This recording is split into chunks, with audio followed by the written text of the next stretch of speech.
السلام علیکم پیارے بچوں، کیسے ہیں آپ؟ امید ہے کہ آپ سب خیر و عافیت سے ہوں گے۔ میں محمد امین آپ کی خدمت میں حاضر ہوں۔ تو آج کا ہمارا ٹاپک جو ہے وہ صرف سال اول یعنی کہ فرسٹ ایئر کے لیے ہی نہیں ہے، بلکہ تمام اردو پڑھنے والے طلباء طالبات کے لیے کہ بیسکس جو ہیں وہ ہم اس میں سیکھیں گے، گرامر کی جو سلسلہ ایک جاری تھا۔ تو آج کا ہمارا جو ٹاپک ہے وہ ہے تلمیح۔ سب سے پہلے تلمیح کی تعریف کو جو ہے وہ سمجھتے ہیں کہ یہ ہے کیا یہ صرف شاعری میں استعمال ہوتی ہے، کیا یہ صرف نثر میں استعمال ہوتی ہے؟ تو سب سے پہلے تعریف، شعر میں کسی تاریخی، مذہبی یا افسانوی واقعے کی طرف اشارہ کرے تو اسے تلمیح کہتے ہیں۔ تو شاعر اگر کسی تاریخی، مذہبی یا افسانوی واقعے کی طرف اشارہ کرے تو اسے تلمیح کہتے ہیں۔ تو یہ بھی بیٹا بتاؤں آپ کو کہ اگر تلمیح کا لفظ جو ہے، چند ہم قابل ذکر تلمیحات کا آج ذکر بھی کریں گے نیچے، اگر اس کا ذکر جو ہے وہ نثر کے اندر بھی ہو جائے تو وہ بھی تلمیح کہلائے گا۔ مثال کے طور پر آپ کو یاد ہوگا، آپ نے 9th کلاس میں ایک سبق پڑھا تھا الگو اور جمن چودھری والا۔ اس میں مصنف نے ذکر کیا کہ جمن جو ہے وہ اپنی بوڑھی خالہ سے کہتا ہے کہ میں یہ تھوڑا ہی سمجھا تھا کہ عمر خضر لے کر آئی ہو تم۔ تو آج ہم اس کا بھی ذکر کریں گے کہ وہ نثر کے اندر جو ہے وہ کیسے تلمیح کا استعمال جو ہے وہ کیا گیا۔ تو عمر خضر جو ہے وہ اصل میں تلمیح استعمال ہوئی ہے وہاں پر۔ تو آئیے شاعری کے اندر جو ہے وہ اس کی ایک مثال جو ہے ہم دیکھتے ہیں ایک شعر کی شکل میں کہ اور لے آئیں گے بازار سے گھر ٹوٹ گیا جام جم سے، یہ میرا جام سفال اچھا ہے۔ اب اس کے اندر دو بڑی اہم چیزیں استعمال ہوئی ہیں، لفظ جام جم۔ تو جام جم جو ہے پیارے بچوں، یہ اس سے مراد جو ہے وہ ایران کے ایک بادشاہ جمشید کا وہ پیالہ ہے کہ جس میں وہ تمام دنیا کے حالات دیکھا کرتا تھا۔ یوں اس شعر میں جام جم جو ہے وہ تلمیح کے طور پر استعمال ہوا ہے۔ دوبارہ غور کیجئے گا، اور لے آئیں گے بازار سے گھر ٹوٹ گیا جام جم سے، یہ میرا جام سفال اچھا ہے۔ شاعر کہتا ہے کہ اگر میرا پیالہ ٹوٹ جاتا ہے، یہ جو جام سفال جو ہے، جو مٹی سے بنا ہوا پیالہ ہے، اگر ٹوٹ بھی جاتا ہے تو مجھے کوئی پرواہ نہیں، کیونکہ میں بازار سے اور خرید لوں گا، کیونکہ یہ عام سا پیالہ ہے مٹی، یہ کوئی جام جم نہیں ہے، جمشید بادشاہ کے اس پیالے کی طرح نہیں ہے کہ جس میں وہ پوری دنیا کا حال جو ہے وہ دیکھا کرتا تھا۔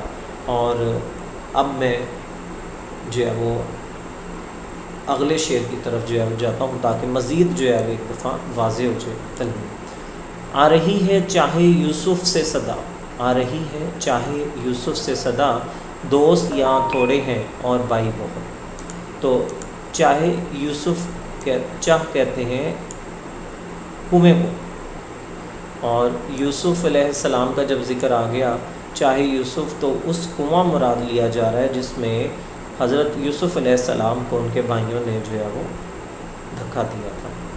تو شعر کو ذرا پہلے تھوڑا سا مفہوم سمجھتے ہیں۔ کہتے ہیں آ رہی ہے چاہے یوسف سے صدا، کہ مجھے اس چاہے یوسف، اس کنویں سے صدا آ رہی ہے، آواز آ رہی ہے کہ دوست یہاں تھوڑے اور بھائی بہت، کہ دوست جو ہے وہ اچھے ہوتے ہیں اور شاعر کے نزدیک تو بھائی جو ہے وہ دھوکا دیا انہوں نے۔ تو اس لیے چونکہ حضرت یوسف علیہ السلام کو ان کے بھائیوں نے جو ہے وہ اس کنویں میں دھکا دیا تھا، اور اس کا ذکر جو ہے قرآن مجید میں بھی موجود ہے۔ سورہ یوسف جو ہے وہ لازمی آپ پڑھیے گا ان چھٹیوں کے اندر، لاک ڈاؤن کے اندر، رمضان المبارک کی برکات کو بھی سمیٹیے گا۔ تو چاہے یوسف سے فوراً حضرت یوسف علیہ السلام کا وہ واقعہ ذہن میں آتا ہے جس کی طرف میں نے اشارہ کیا، جس کے اندر ان کے بھائیوں نے انہیں کنویں میں پھینک دیا تھا۔ تو لہٰذا اس شعر کے اندر جو تلمیح لفظ استعمال ہوا ہے وہ ہے چاہے یوسف۔ تو سال اول کے بچے جو ایف ایس سی، آئی کام، آئی سی ایس اور IDCOM اس طرح کے جو کورسز کر رہے ہیں انٹر لیول پہ، تو ان کو میں یہ بتاتا جاؤں کہ یہ آپ کے MCQs کا حصہ ہے جو ہم پڑھ رہے ہیں، اور اس میں سے جو ہے وہ MCQs کی شکل میں آتے ہیں۔ مثال کے طور پر آپ کو لکھا ہوا ہے چاہے یوسف، تو گرامر کی روح سے یہ کیا ہے، تو آگے جو ہے وہ آپ کو آپشنز دی جائیں، مطلع یا قافیہ، ردیف، یا جو ہے تلمیح، استعارہ، تشبیہ، اس طرح کا آپ کو آپشن ملیں گے، ان میں سے درست آپشن ہوگی تلمیح۔ تو آج کے اسی لیکچر میں ہم چند قابل ذکر تلمیحات کو ابھی ذکر کریں گے اور ان کو ساتھ میں مختصراً سمجھیں گے بھی۔ تو آج کی ہماری پہلی جو تلمیح ہے وہ ہے چاہے بابل، وہ کنواں جس میں ہاروت اور ماروت نامی دو فرشتے قید ہیں۔ تو ہر تلمیح کے پیچھے ایک پوری سٹوری ہے، ایک کہانی سی ہے۔ تو اسی طرح جو ہے وہ ہاروت اور ماروت نامی فرشتوں کا ذکر اس میں کیا گیا۔ تو میں بتاتا جاؤں کہ یہ ایک ایسا کنواں ہے جس کے بارے میں کہا جاتا ہے کہ وہاں پر دو فرشتوں کو جو ہے وہ اللہ تعالیٰ نے عبرت کا نشان بنایا، جو کہ کسی مقصد کے تحت وہاں پر آئے تھے، اور اس کنویں میں ان کو قید کر دیا گیا چونکہ وہ اس کام سے ہٹ گئے تھے۔ اور اسی طرح آپ اس کے بارے میں مزید جو ہے وہ سرچ کر کے لازمی پڑھیے گا، چونکہ ہمارا ٹاپک جو ہے وہ کافی لمبا ہے، اور مختصراً آگے چلتا ہوں۔ چاہے یوسف، جس کے بارے میں نے ابھی آپ کو بتایا بھی، وہ کنواں جس میں حضرت یوسف علیہ السلام کے بھائی انہیں پھینک کر چلے گئے تھے۔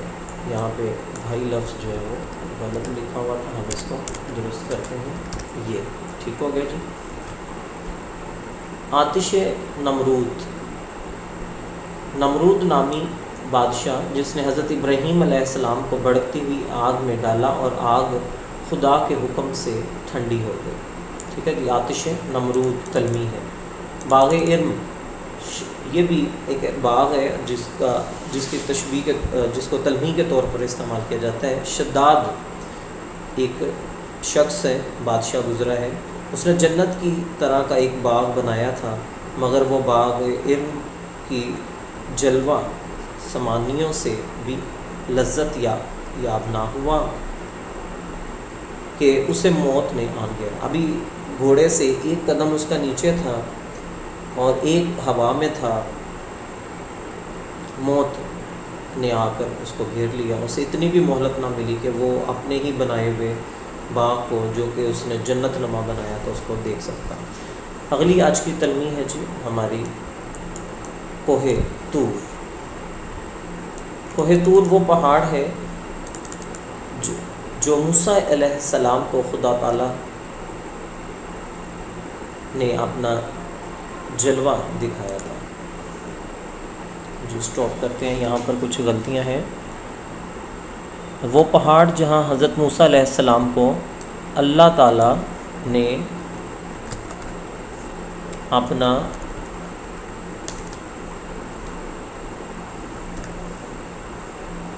جلوہ دکھایا تھا۔ جی، یہاں سے آغاز کرتے ہیں۔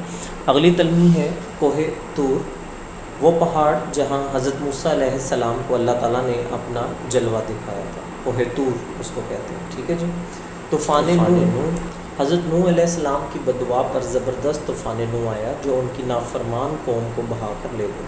حضرت نوح علیہ السلام ایک کشتی میں سوار تھے جو کہ سلامت رہی۔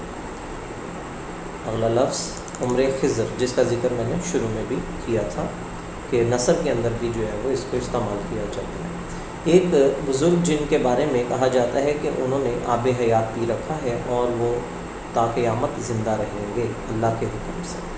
صبر ایوب، حضرت ایوب علیہ السلام کا صبر مشہور ہے کہ ان پر بے شمار مصیبتوں کے پہاڑ ٹوٹے، لیکن انہوں نے خدا سے شکوہ نہیں کیا۔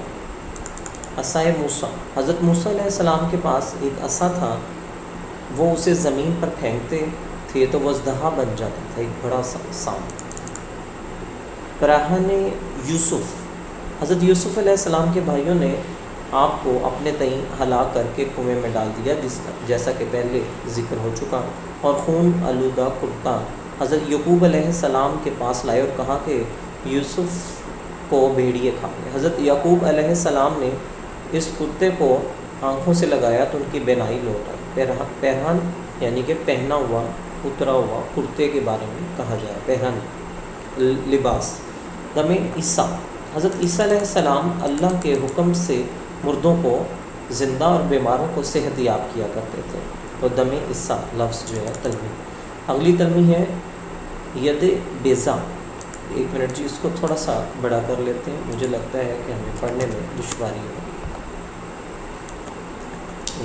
یہ ہو ید بیضا، تو حضرت موسیٰ علیہ السلام جب اپنا ہاتھ آستین سے باہر نکالتے تو وہ سورج کی طرح چمکتا، یعنی کہ اپنے بیضا کا معنی بیضوی، انڈے جیسا، وائٹ کلر کا، روشن، ٹھیک ہے، تو روشن ہاتھ جو ہے نکالتے۔ تو تیشہ فرحاد شیریں کا عاشق تھا، اور اسے کہا گیا کہ اگر شیریں کو پانا ہے تو یہ افسانوی بات ہے جی، دودھ لانے کے لیے ایک نہر کھودو، اور اس نے نہر کھود ڈالی۔ تب اسے کسی نے بتایا کہ شیریں مر گئی ہے، تو اس نے اپنے ہی تیشے سے اپنا سر کھول لیا۔ اور اگلی تلمیح ہے سحر سامری، یعنی کہ سامری کا جادو۔ تو سامری حضرت موسیٰ علیہ السلام کے زمانے کا ایک جادوگر تھا کہ جس نے سونے کا ایک بچڑا بنایا، اور جو بولتا تھا لوگوں نے اس کی پوجا شروع کر دی، اور سامری زبردست مشکلات اور مصائب و تکالیف کا شکار ہو گیا اور پھر مرا۔ تو مانی و بہزاد، مانی ایک رومی مصور جس نے پیغمبری کا دعویٰ کیا تھا، اور مصوری کو اپنا معجزہ، اور ارسنگ نامی کتاب کو الہامی کتاب قرار دیتا تھا۔ بہزاد ایک نقاش تھا، نقش و نگاری کرنے والا۔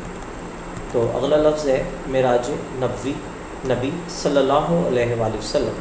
یہ تلمیح حضرت محمد صلی اللہ علیہ وآلہ وسلم کے واقع معراج کے حوالے سے بیان کی جاتی ہے، لفظ معراج نبوی۔ اگلا لفظ ہے تخت طاؤس۔ طاؤس کہتے ہیں بیٹا مہر کو، تخت کو تو آپ سمجھ گئے ہیں۔ شاہ جہاں نے ایک خوبصورت تخت بنوایا تھا جس پر کم از کم 6 کروڑ روپے لاگت آئی تھی، اور اس کی شکل مور جیسی تھی۔ قصر دارا، قصر کہتے ہیں محل کو، دارا کا محل، یعنی کہ ایرانی بادشاہ دارا کا عالیشان محل انسانی عقل کو حیران کر دینے کے لیے کافی تھا، چنانچہ شعراء نے اسے بھی بطور تلمیح استعمال کیا ہے۔ اور آج کا ہمارا آخری لفظ آب حیواں یا آب حیات۔ کہا جاتا ہے کہ حضرت خضر علیہ السلام نے اس چشمے کا پانی پیا تھا، اور انہوں نے ابدی زندگی پائی تھی، یعنی کہ اللہ